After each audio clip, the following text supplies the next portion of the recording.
Bismillahirrahmanirrahim. Assalamualaikum warahmatullahi wabarakatuh.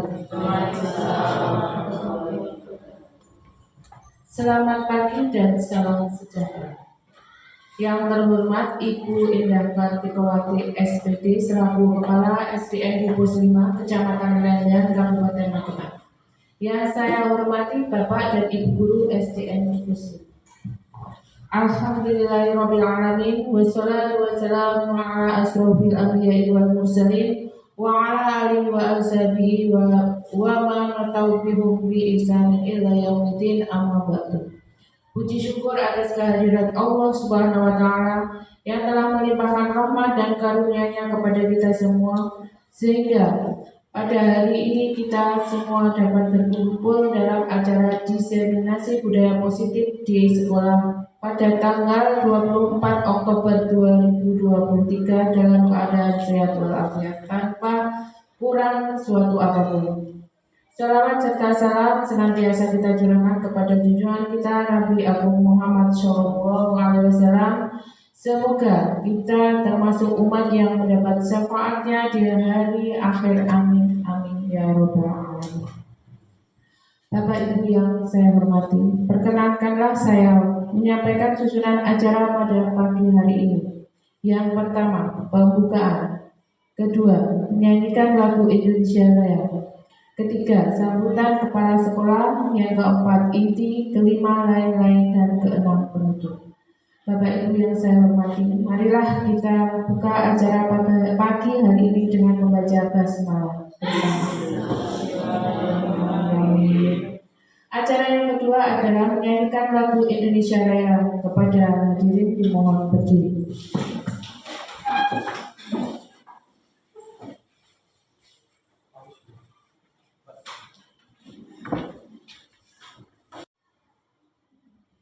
Indonesia tanah airku, tanah tumpah darahku.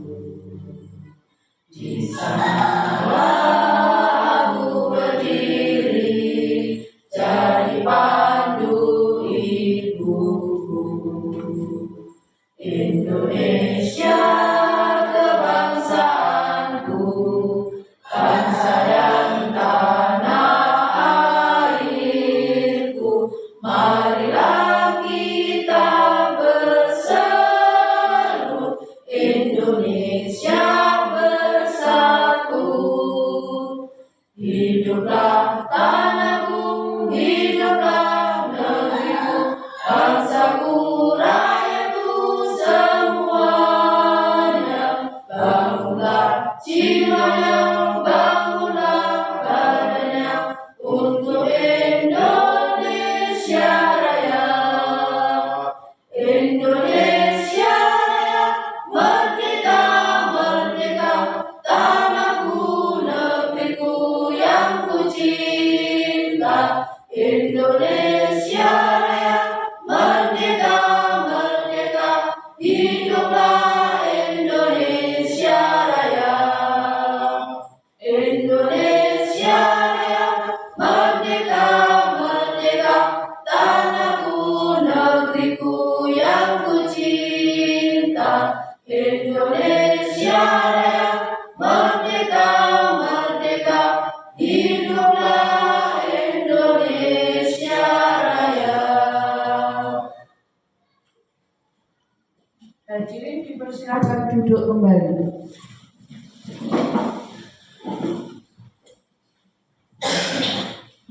Bapak yang saya hormati, kita menginjak acara yang ketiga, yaitu sambutan kepala sekolah. Kepada Ibu Indah Kartikowati SPD dipersilakan.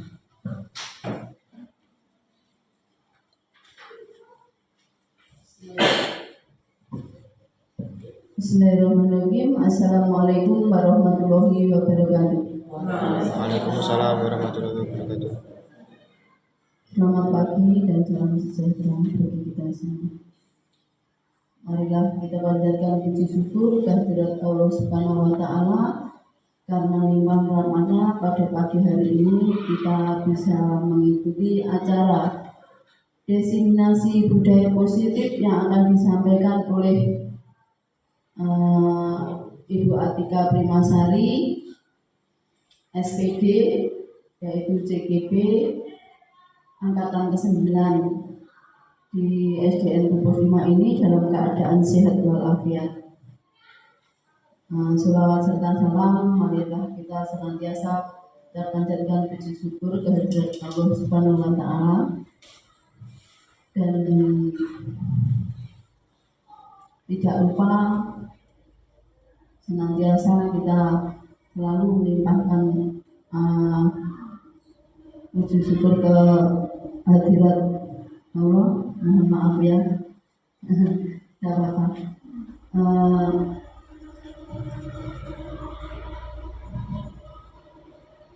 Sampai saya tidak bisa mengatakan apa-apa, mohon maaf ya. Sholawat serta salam senantiasa kita tujukan pada junjungan kita Nabi besar Muhammad SAW yang membawa kita dari zaman jahiliyah ke zaman Islami yang seperti kita alami ini. Semoga nanti kita bisa mengambil syafaatnya di yaumul qiyamah. Allahumma amin. Bapak Ibu guru SDN Pupus 5 yang berbahagia atau yang dirahmati Allah, pada pagi hari ini marilah kita mendengarkan apa yang akan disampaikan oleh Bu Atika Primasari tentang denominasi budaya positif ya. Nanti kita dengarkan. Namun sebelum kita mendengarkan itu semua, marilah dengarkan pesan dari kami ketika apa tujuannya kita diselenggarakannya CGP. Untuk diselenggarakan CGP itu tujuannya yaitu pertama untuk menghasilkan guru penggerak yang berperan menggerakkan komunitas belajar bagi guru di sekolah, serta menumbuhkan kepemimpinan murid untuk mewujudkan profil pelajar Pancasila. Itu yang pertama. Yang kedua yaitu menciptakan lingkungan sekolah yang positif dan memperkuat nilai-nilai positif di kalangan siswa dan di seluruh warga sekolah. Itu yang kedua. Yang ketiga yaitu menjadi inisiator perubahan yang positif dan berperan aktif dalam menciptakan suasana yang harmonis dan penuh semangat di lingkungan sekolah, dan dilakukan secara berkelanjutan prestasi akademik dan pengembangan karakter siswa di sekolah. Itu pesan kami dari saya. Semoga setelah mengikuti CGP bisa mewujudkan itu semua. Dan juga untuk Bapak Ibu guru yang belum mengikuti CGP, monggo mengikuti CGP di angkatan berikutnya. Yang kemarin di angkatan 10 belum ada yang ikut. Semoga di angkatan 11 ini masih ada atau sudah ditutup. Kalau mungkin sudah ada, monggo ikut saja agar kita semua bisa mencapai tujuan apa yang tertera di atas tadi.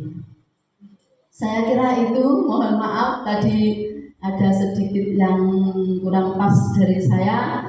Ada kurang lebihnya, mohon maaf. Assalamualaikum warahmatullahi wabarakatuh. Waalaikumsalam.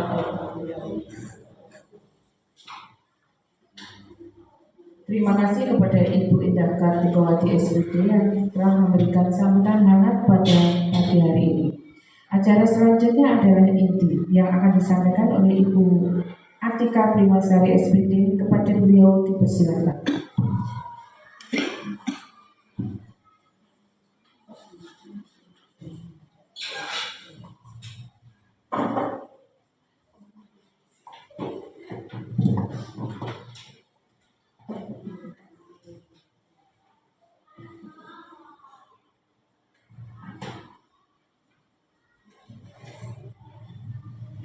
Bismillahirrahmanirrahim. Assalamualaikum warahmatullahi wabarakatuh.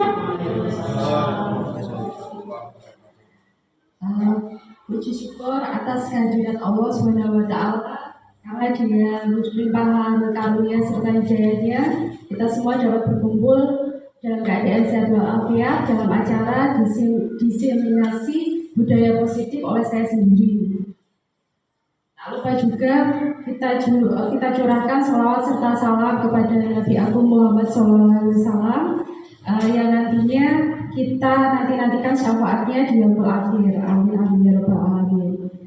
Sebelumnya terima kasih kepada Bapak Ibu guru semua karena telah meluangkan waktunya di pagi hari ini bersama di sini kita dalam rangka pemaparan pemahaman pengalaman budaya positif yang saya peroleh di pembelajaran CGP Angkatan 9. Sebenarnya ini adalah tugas saya Bapak Ibu Guru. Cuma saya berharap nanti ke depannya kita semua bisa menerapkan apa yang sudah saya peroleh ini di sekolah kita tercinta ini untuk kemajuan dan kebaikan sekolah kita ini. Masih semangat ya? Yang belakang masih semangat ya? Santai saja, tidak usah tegang-tegang ya. Mari kita langsung saja mulai. Saya punya slide di sini.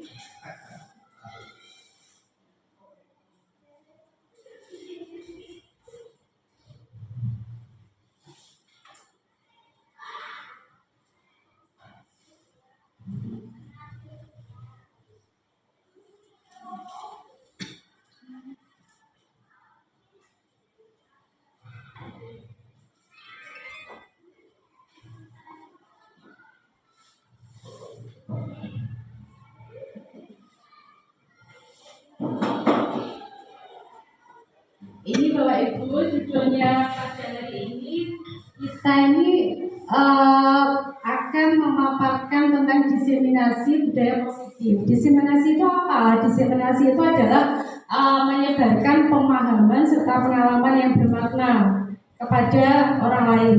Ininya seperti itu. Monggo slide. Nah, sebelum kita mulai, saya ini punya pertanyaan. Tentunya kita ini sebagai guru sudah sangat dekat sekali dengan istilahnya hukuman, disiplin, penghargaan, serta yang namanya memberikan solusi kepada murid kita. Nah, saya punya pertanyaan. Di sini ada 4 pertanyaan. Nanti tolong dijawab ya. Yang pertama, apakah Bapak Ibu setuju pemberian hukuman itu dapat mendisiplinkan siswa? Setuju. Sinten yang setuju? Setuju deh. Ya. Terus yang kedua, apakah pemberian hadiah itu meningkatkan prestasi siswa? Setuju. Supaya bersemangat. Supaya saling. Jadi setuju semua deh. Ya. Yang ketiga, guru harus mampu memberikan solusi kepada setiap siswa yang bermasalah. Setuju. Kemudian yang keempat, guru berperan sebagai teman bagi siswa. Setuju. Berhubung teman-teman semua setuju, yang nomor 2 saya tidak setuju. Teman yang tidak setuju ya. Nanti kita akan tahu setelah kita mempelajari dan menyimak materi ini ya. Monggo Bu, slide selanjutnya.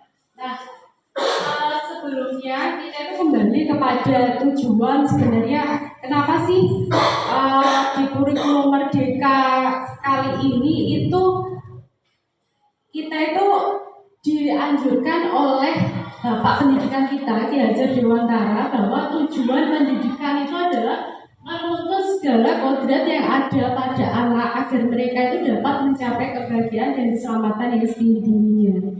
Intinya kita itu hanya menuntun sebagai guru.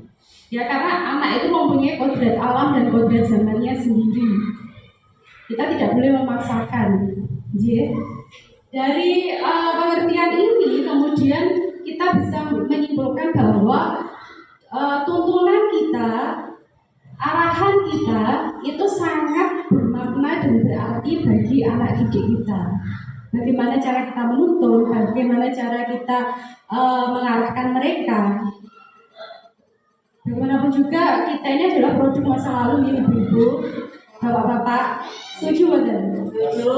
Iya, kita itu sudah sekolah itu sudah beberapa tahun yang lalu, makanya kita itu harus upgrade diri kita disesuai dengan zaman yang sekarang. Bagaimana kita bisa menciptakan generasi yang hebat di masa depan, sementara kita itu adalah produk dari masa lalu. Jadi upgrade diri, mengembangkan kompetensi diri seiring dengan perkembangan zaman itu sangat diperlukan di era saat ini. Jadi, monggo slide selanjutnya.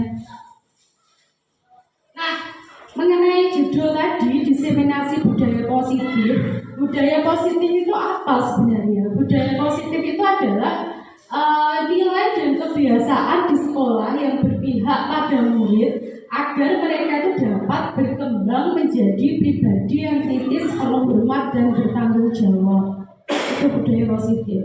Kira-kira di sekolah kita sudah menerapkan budaya positif. Kadusnya sedikit, nopo diereng gitu. Budaya positif.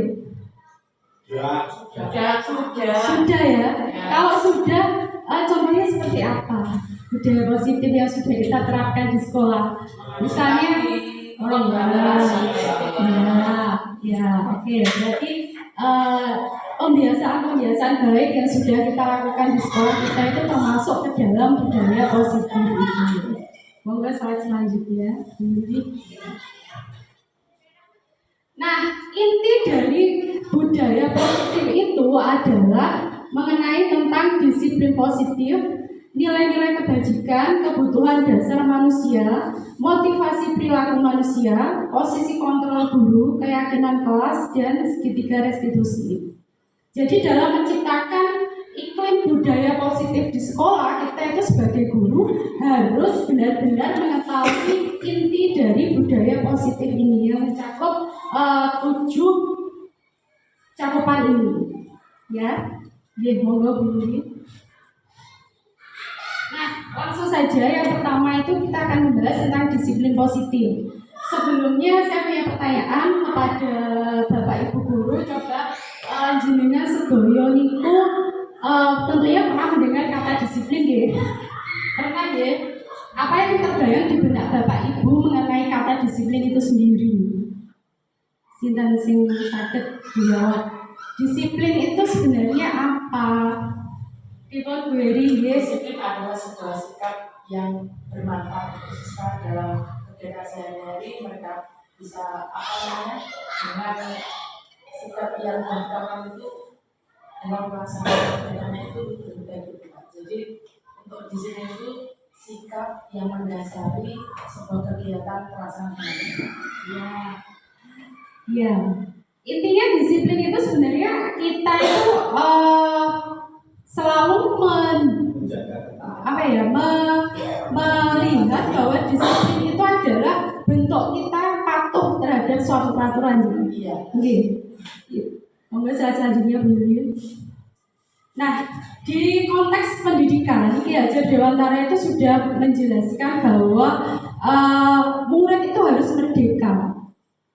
Jadi tidak ada yang namanya paksaan, tidak ada yang namanya sebuah hal yang membuat murid itu merasa tidak merdeka. Disiplin menurut Ki Hajar Dewantara itu adalah disiplin yang berasal dari dalam diri sendiri. Jadi disiplin di sini adalah disiplin yang menuntut kita itu mampu menimbulkan motivasi intrinsik dari dalam diri kita sendiri.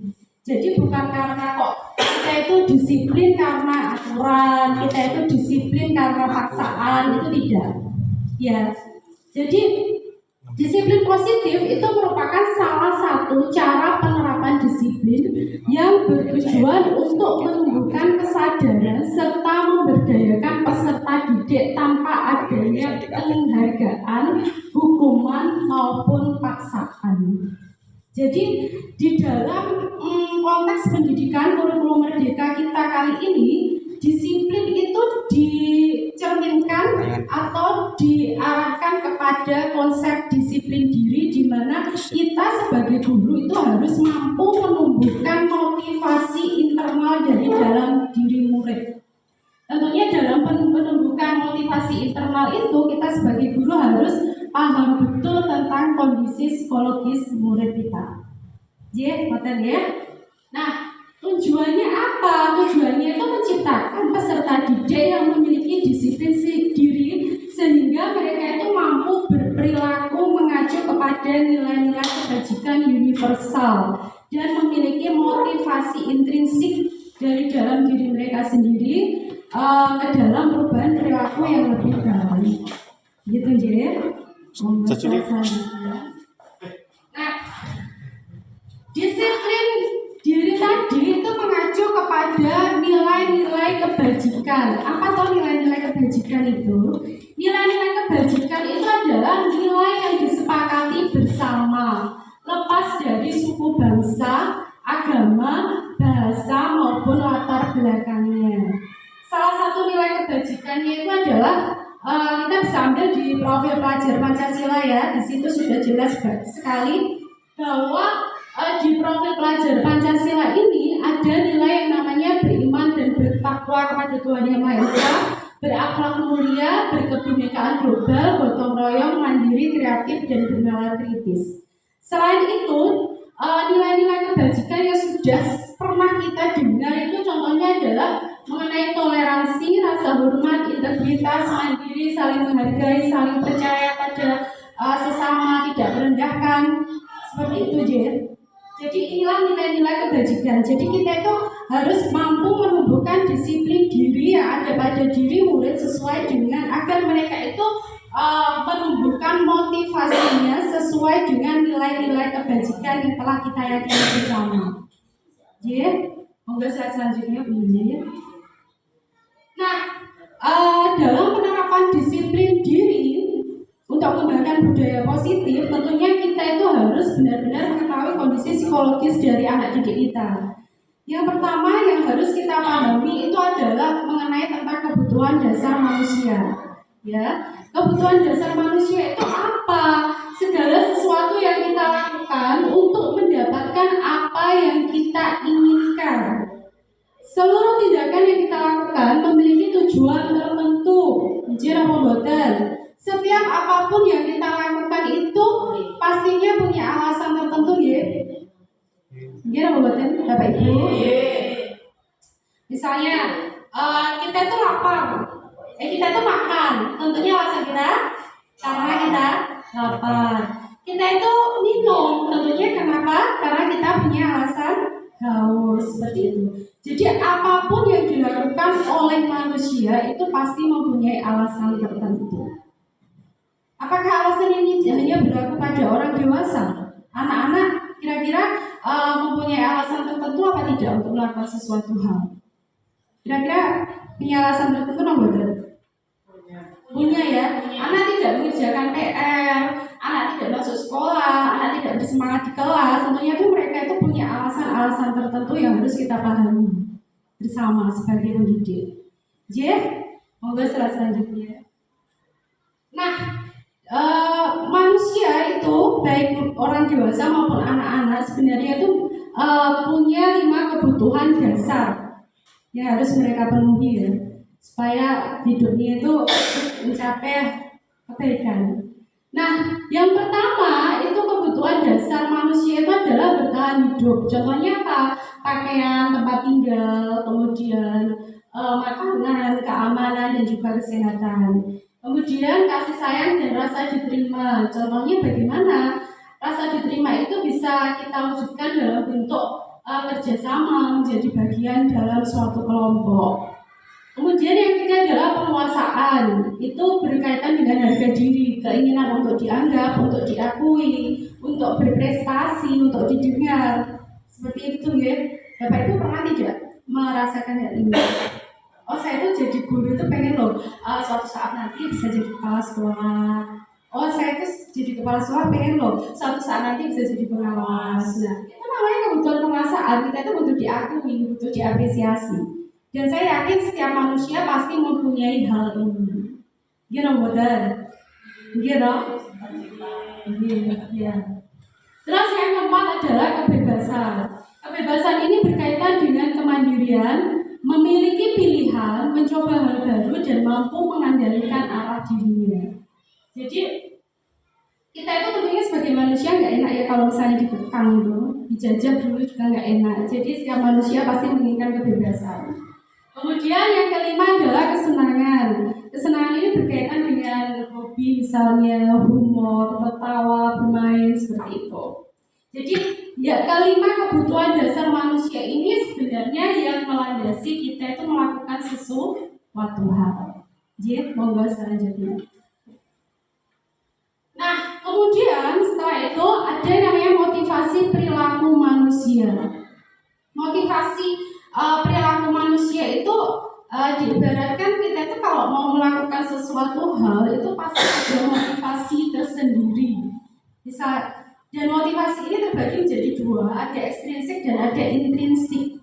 Ekstrinsik itu tentunya motivasi yang berasal dari luar, sedangkan intrinsik itu adalah motivasi yang berasal dari dalam diri kita sendiri. Jadi yang paling bagus itu sebenarnya motivasi intrinsik atau ekstrinsik. Intrinsik ya, nah itu nanti yang bakal kita terapkan kepada anak didik kita. Jadi dalam menuntun anak didik kita, seyogyanya itu kita itu harus bisa menumbuhkan motivasi intrinsik dari dalam dirinya sendiri, bukan dari luar. Mungkin jika monggo ini.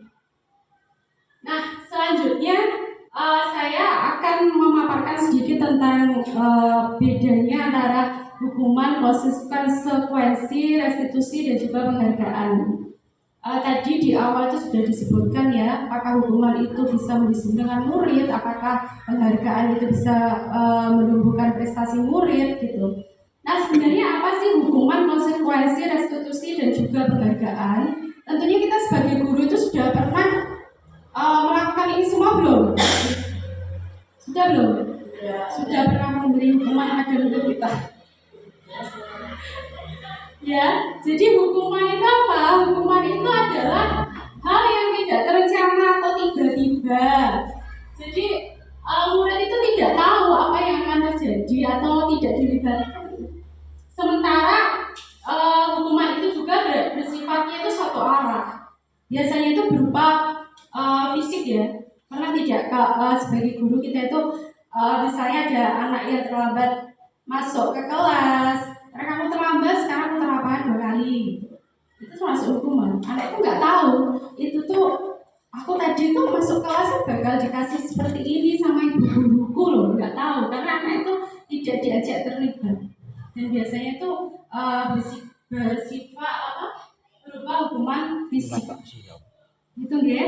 Terus kalau konsekuensi itu apa? Konsekuensi itu sudah terancana. Anak itu diajak terlibat dan dibahas, disetujui murid dan guru, gitu. Dan konsekuensi ini dapat diterima sesuai dengan pelanggaran yang dibuat. Jadi contohnya gini, nanti kalau kalian tidak mengerjakan PR, bagaimana kalau kalian itu menulis rumus datar 10 kali? Itu sudah ada kesepakatan kita dengan murid. Itu yang namanya konsekuensi. Jadi murid itu dilibatkan. Itu bedanya dengan hukuman tadi. Kalau hukuman tadi kan murid tidak dilibatkan. Kemudian yang ketiga adalah restitusi. Restitusi itu apa? Restitusi itu adalah proses menciptakan kondisi bagi murid untuk memperbaiki kesalahannya. Ya, proses kolaboratif yang mengajarkan murid untuk mencari solusi sendiri. Itu bedanya. Jadi dalam konsekuensi dan hukuman kita itu tidak memberikan arahan kepada murid untuk mencari solusi dari masalahnya sendiri. Tapi kalau di restitusi ini kita itu mengarahkan murid untuk mencari solusinya. Kita memberikan konsekuensi, tapi kita juga menuntun mereka untuk mencari solusinya, mengarahkan mereka. Gitu ya, masalah selanjutnya. Nah, sedangkan penghargaan itu apa? Penghargaan ini adalah sesuatu hal yang diberikan kepada kita sebagai guru untuk murid kita. Jadi penghargaan ini sebenarnya itu boleh-boleh saja menurut saya, tapi tidak boleh dilakukan lagi dan lagi. Karena apa? Karena jika penghargaan itu dilakukan lagi dan lagi, itu nanti murid kita itu akan melakukan sesuatu hal itu bukan berdasarkan motivasi motivasi dalam dirinya. Tetapi apa? Oh iya, saya mau dikasih Bu Guru 10.000. Terus aku ya mau mengerjakan ini. Istilahnya diiming-imingi gitu loh. Ya, jadi kita itu memberikan suatu penghargaan untuk melakukan sesuatu, maka kita itu harus terus-menerus memberikan penghargaan itu. Jadi ini tuh tidak relevan ya untuk diberikan pada murid kita. Jangan. Tapi kalau sekali boleh, tapi jangan berkali-kali. Monggo Gus, selanjutnya. Nah, yang selanjutnya adalah 5 posisi kontrol guru. Jadi untuk menciptakan disiplin positif, budaya positif yang ada di sekolah kita, itu ada kontrol guru yang harus benar-benar kita pahami. Jadi, yang pertama apa? Yang pertama itu adalah menghukum, membuat merasa bersalah teman, pemantau, dan manajer. Kelima ini tuh punya perbedaannya sendiri-sendiri. Oke, saya selanjutnya. Misalnya saya langsung kasih contoh saja. Di sini saya punya kasus bahwa ada seorang siswa itu yang tidak membawa buku pelajaran matematika, padahal sebelumnya kita sebagai guru itu sudah ngasih tahu ke siswa tersebut, pokoknya kamu besok harus bawa buku matematika ya. Nanti kalau tidak bawa, soalnya kalau besok akan ada tugas mandiri. Nah, itu kalau hukuman, kita posisi kontrol kita itu sebagai penghukum, itu misalnya kita itu seringkali bicara seperti ini. Ya udah, kawan-kawan kalian itu nggak mau bawa buku pelajaran, coba sekarang menulis 100 kali tentang rumus bangun data, misalnya seperti itu. Jadi yang namanya hukuman itu sifatnya bedaan.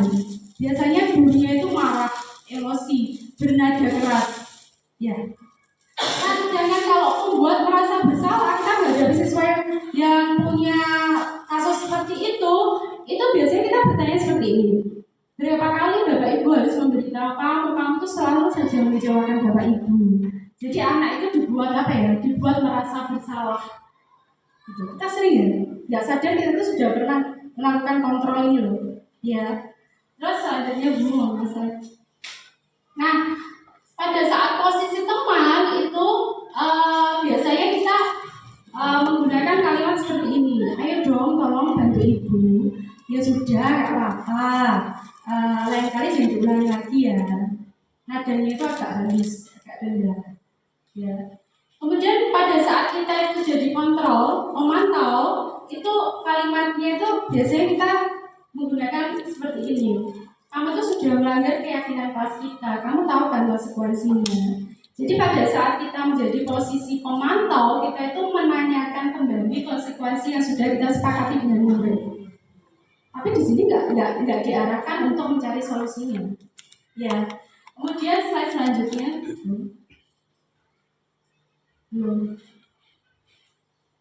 Nah, sedangkan posisi manajer itu adalah posisi di mana kita itu bersikap untuk bisa mengarahkan anak mencari solusinya sendiri. Jadi biasanya kita itu menggunakan kalimat, apakah kamu tahu kesalahanmu? Kira-kira bagaimana kamu memperbaiki kesalahanmu agar tidak terulang lagi? Jadi di posisi manajer ini, anak itu diarahkan untuk mencari solusinya sendiri, untuk menumbuhkan rasa tanggung jawabnya sendiri. Seperti itu. Nah, sekarang saya mau bertanya kepada Bapak Ibu Sedoyo. Saya ini punya kalimat di sini. Posisi kontrol apakah aku? Tolong nanti dijawab ya. Kalau misalnya ada kalimat saya kecewa sekali dengan kamu, itu kira-kira posisi kontrol apa? Tadi ada 5 kan posisi kontrolnya. Yang pertama apa? Penghukum. Yang kedua apa tadi? Teman. Yang ketiga pembuat rasa bersalah. Yang keempat pemantau, dan yang kelima manajer. Kalau yang saya kecewa sekali dengan kamu, itu kira-kira kita ada di posisi kontrol mana? Membuat merasa bersalah. Oke, lanjut Bu, slide selanjutnya. Terus kalau ini, apa rencanamu untuk menyelesaikan masalah ini? Itu berada di posisi kontrol mana? Manajer, betul sekali. Kemudian lanjut. Ayolah lakukan demi Bapak Ibu ya. Ini posisi kontrol teman. Iya. Kemudian selanjutnya. Karena kamu tidak membawa topi saat upacara, sekarang hormat pada bendera 1 jam. Ini posisi kontrol penghukum. Oke. Enggak, slide selanjutnya. Nah, itu sudah paham mengenai posisi kontrol. Sekarang kita masuk ke keyakinan kelas. Keyakinan kelas itu apa? Keyakinan kelas itu sebenarnya, saya mau bertanya sebelum masuk ke keyakinan kelas ini ya. Kenapa kok kita itu di kelas kita masing-masing itu tidak peraturan kelas saja? Kenapa kita itu harus membuat keyakinan kelas? Siapa yang kira-kira yang bisa menjawab? Kenapa harus keyakinan kelas, tidak peraturan kelas? Karena kalau keyakinan kelas itu bisa kita musyawarahkan, sebenarnya kita sesuai dengan apa ide dari teman siswa dan guru. Jadi kesepakatan bersama-sama. Iya, betul sekali ya. Kenapa kok tidak peraturan kelas saja? Kenapa kok harus keyakinan kelas saja? Bedanya peraturan sama keyakinan kelas itu apa? Peraturan itu adalah ya udah saklek gitu. Kita tuh nggak tahu pembuatannya seperti apa, kita nggak tahu, kita nggak terlibat. Ya. Sedangkan kalau keyakinan kelas itu adalah sesuatu hal disiplin positif yang kita laksanakan atau kita buat itu bersama murid kita. Ya, itu bedanya antara peraturan kelas dan keyakinan kelas. Nah, dengan adanya keyakinan kelas, di setiap kelas itu diharapkan itu dapat mewujudkan tujuan pendidikan yang berorientasi pada profil pelajar Pancasila. Ya. Jadi misalnya kalau membuat keyakinan kelas itu dengan adanya kesepakatan kita dengan murid kita, otomatis kan kita tuh sudah menunjukkan rasa mandiri, rasa bertanggung jawab, dan itu ada semua di profil pelajar Pancasila. Nah, saya itu sudah pernah membuat keyakinan kelas dahulu Bapak Ibu. Di awal semester ajaran baru itu saya sudah pernah membuat keyakinan kelas. Ini fotonya, foto saya ketika membuat keyakinan kelas bersama anak kelas 6. Nah, pembentukan keyakinan kelas itu harus bersifat abstrak. Maksudnya bagaimana? Kita itu harus memancing murid kita. Pertama, sebenarnya kelas yang kalian impikan itu seperti apa? Gitu. Pasti setiap anak memiliki apa? Memiliki gagasannya sendiri-sendiri ya. Kelasku itu pengennya seperti ini, Bu, seperti ini, harus seperti ini supaya mereka nyaman untuk belajar. Ya. Itu abstrak, jadi gambaran-gambaran yang ada di benaknya anak. Kemudian itu berupa pernyataan universal. Ya, kemudian dibuat dalam pernyataan positif. Jadi jangan dengan kalimat yang negatif. Tidak boleh terlambat datang ke sekolah. Tidak boleh mengerjakan tidak boleh tidak mengerjakan PR. Jangan menggunakan kalimat-kalimat yang bernada negatif. Tapi kita harus menggunakan kalimat dengan positif. Misalnya tidak boleh terlambat ke sekolah, kita rubah kalimatnya menjadi harap datang ke sekolah tepat waktu. Seperti itu contohnya. Kemudian sedikit saja agar mudah diingat oleh anak. Lalu sesuai dengan kondisi kelas dan sekolah sehingga mudah diterapkan. Semua warga sekolah atau warga kelas dilibatkan saat membuat keyakinan kelas. Ya. Jadi keyakinan kelas ini nanti bisa kita bawa menjadi keyakinan sekolah. Awalnya sekolah kita itu memang seperti kayak rumah ya, terdiri dari beberapa kamar. Jadi dari kamar-kamar tersebut, dari kelas-kelas tersebut, itu jika punya keyakinan kelas sudah dibiasakan dengan baik, maka akan mewujudkan keyakinan sekolah. Dan keyakinan sekolah nanti akan mewujudkan apa? Budaya positif di sekolah kita. Gitu. Kemudian selanjutnya ini adalah mengenai pemecahan solusi dari setiap masalah anak didik kita. Saya kemarin itu mendapat pembelajaran ini itu agak kaget gitu. Kenapa? Karena ternyata selama ini yang sudah saya terapkan anak didik saya itu kok tidak seperti ini. Maksudnya ini membuat paradigma baru bagi saya. Ternyata itu memberikan pengalaman dan juga wawasan baru bagi saya tentunya. Dan ini menarik bagi saya. Ini adalah mengenai segitiga restitusi. Ya, segitiga restitusi itu apa? Segitiga restitusi itu adalah suatu proses dialog yang dijalankan oleh guru agar dapat menghasilkan murid yang mandiri dan bertanggung jawab. Tentunya kita itu sebagai bapak atau ibu guru pasti sehari-hari itu sudah sering dan hampir sering banget menghadapi masalah siswa ya. Gimana betul? Contohnya apa? Di kasus itu anak-anak yang misalnya kita kasusnya ya hasilnya misalnya mereka belum bisa mandiri dengan dan kita sebagai guru juga harus ke anak lebih memperhatikan bisa kalau di sekolah ada program gimana apa itu kita lebih ke mereka ini konsepnya seperti orang tua kita hal-hal seperti Itu masalah. iya. Nah, ini segitiga restitusi ini adalah cara kita menyelesaikan masalah sebagai guru. Ya. Saya kemarin tuh dapat masalah di kelas 6, contohnya ketika anak-anak itu tidak mau piket. Jadi ontok-ontokan gitu loh. Ini piketnya siapa? Ini piketnya ibu, ini piketnya Nina Bu, terus ontok-ontokan kayak gitu.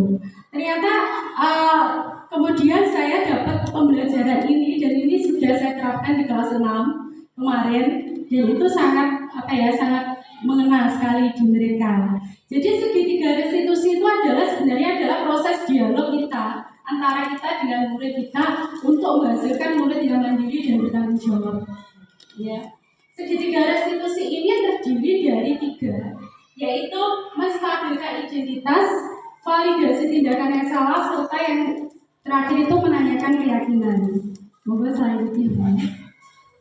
Nah, menstabilkan identitas itu seperti apa? Jadi menstabilkan identitas itu adalah istilahnya itu membuat kesalahan itu adalah proses dari pembelajaran. Jadi tidak ada manusia di dunia ini yang tidak luput dari salah. Jadi jangan langsung menjudge anak itu, wah kamu ini salah loh, kamu ini nggak bener, itu nggak boleh. Sebagai guru itu kita tidak diperkenankan untuk melakukan hal itu. Jadi menurut pemahaman saya, ketika anak itu mengalami kasus atau bermasalah dengan temannya, itu kan emosinya itu tidak stabil. Jadi menstabilkan identitas ini adalah cara kita bagaimana menstabilkan emosi anak didik kita. Misalnya bisa dilakukan dengan menggunakan kalimat-kalimat seperti ini. Kamu pasti punya alasan melakukan hal itu. Padahal kamu bisa melakukan yang lebih buruk loh dari ini. Kemudian ada kalimat yang bisa kita gunakan. Kamu patut bangga karena melindungi sesuatu yang penting buatmu. Kamu melakukannya karena mempertahankan sesuatu yang penting buatmu. Jadi kalau ada masalah anak itu kita jangan langsung menjudge. Tapi kita stabilkan dulu emosinya. Kamu pasti punya alasan kan melakukan hal ini. Kita tuh sebagai manusia itu tidak pernah luput dari salah. Guru pun juga pernah salah, gitu. Ya. Jadi ini adalah membuat emosinya itu menjadi stabil dulu. Ya. Kemudian slide selanjutnya.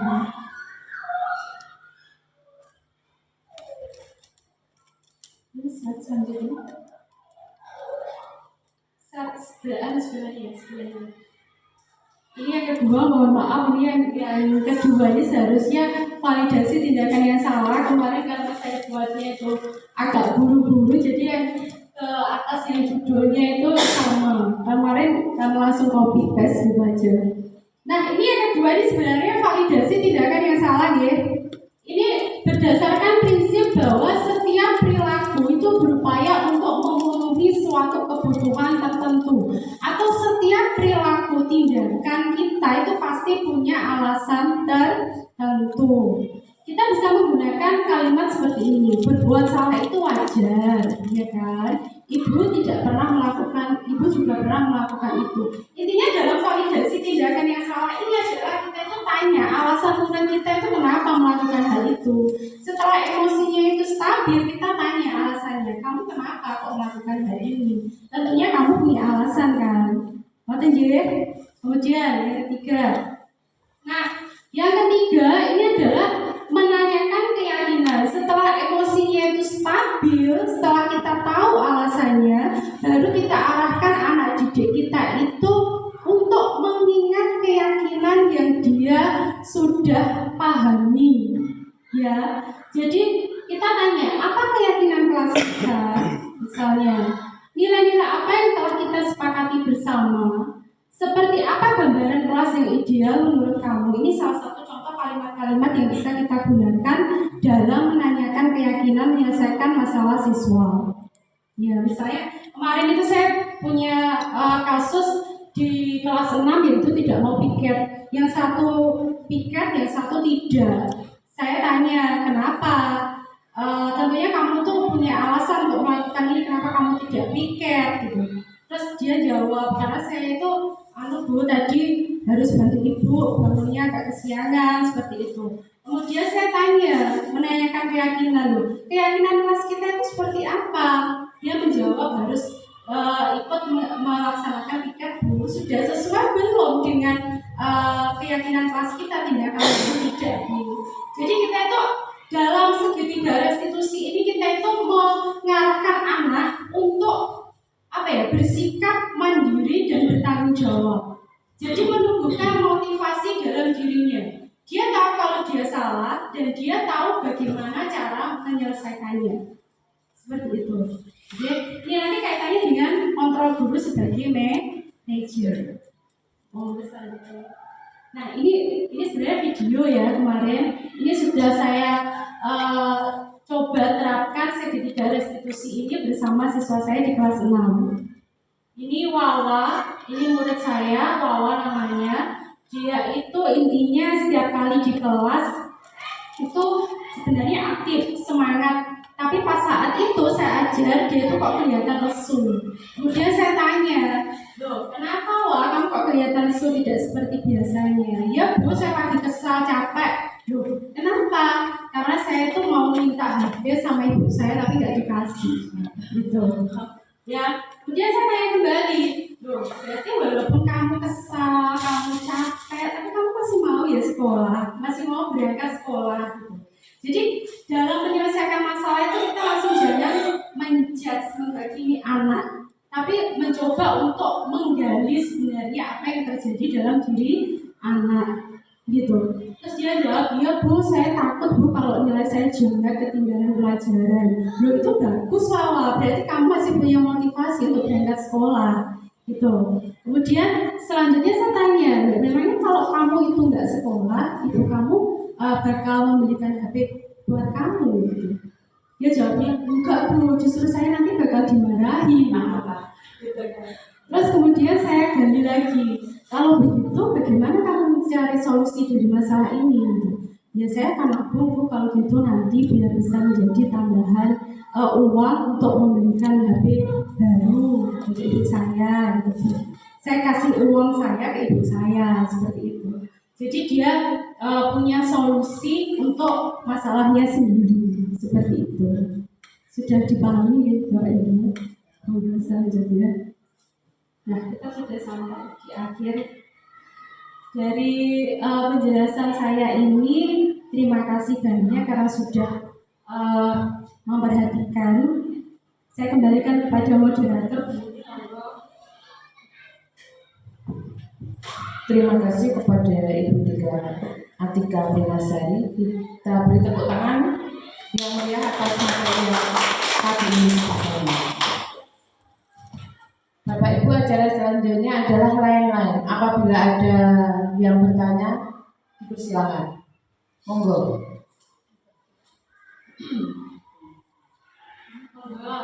Monggo, akan bertanya.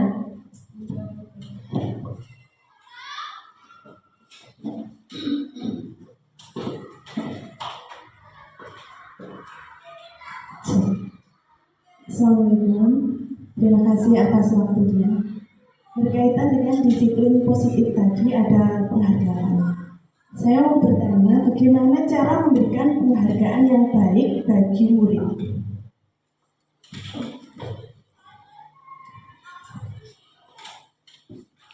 Oke, terima kasih ya Bu Heni atas pertanyaannya.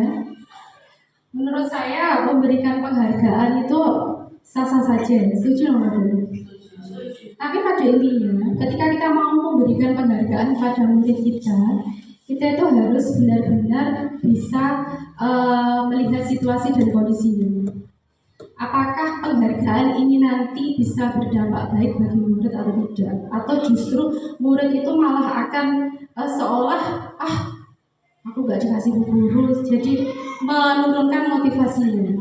Jadi menurut saya memberikan penghargaan itu boleh dan sah-sah saja, tetapi jangan diberikan kepada sebagian murid yang berprestasi.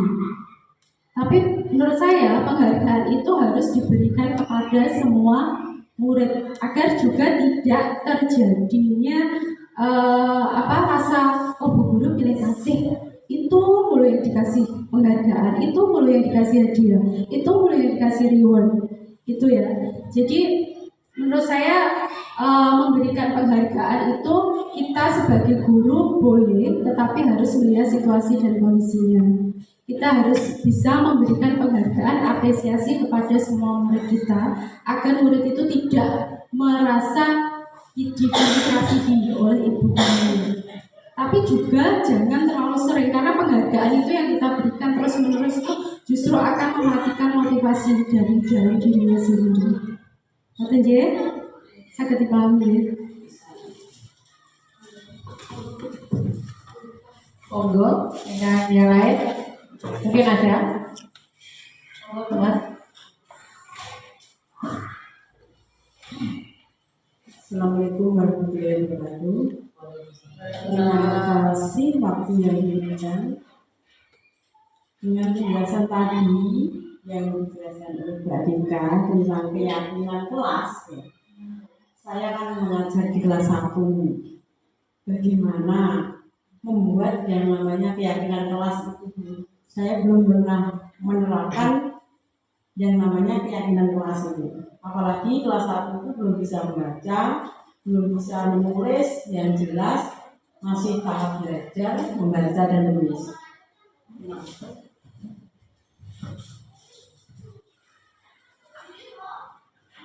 Ya, terima kasih Mbak. Memang kalau di kelas rendah itu agak kita itu perlu kesabaran yang super ekstra ya.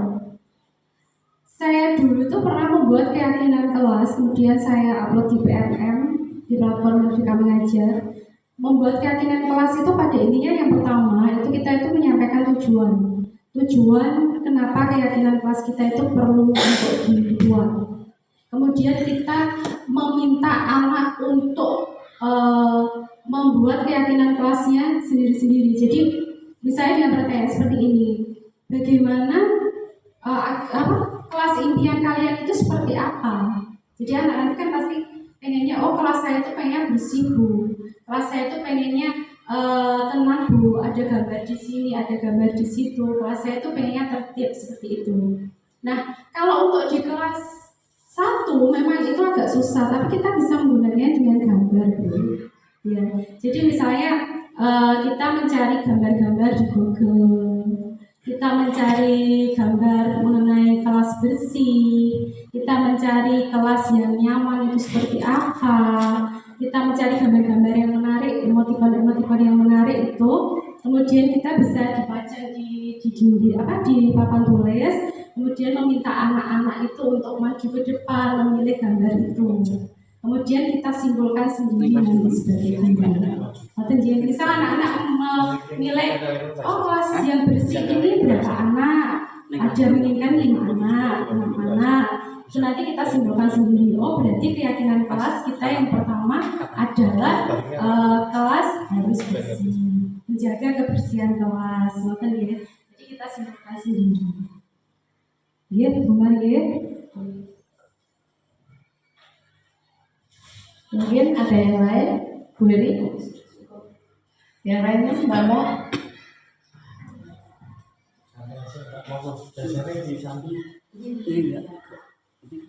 Acara yang terakhir adalah penutup. Marilah kita tutup acara pagi hari ini dengan membaca hamdalah bersama-sama. Alhamdulillah.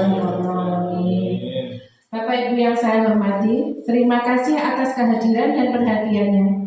Saya selaku pembawa acara mohon maaf yang setulus-tulusnya apabila ada perkataan maupun perbuatan yang kurang berkenan di hati Bapak Ibu semuanya. Wabillahi taufiq wal hidayah. Wassalamualaikum warahmatullahi wabarakatuh.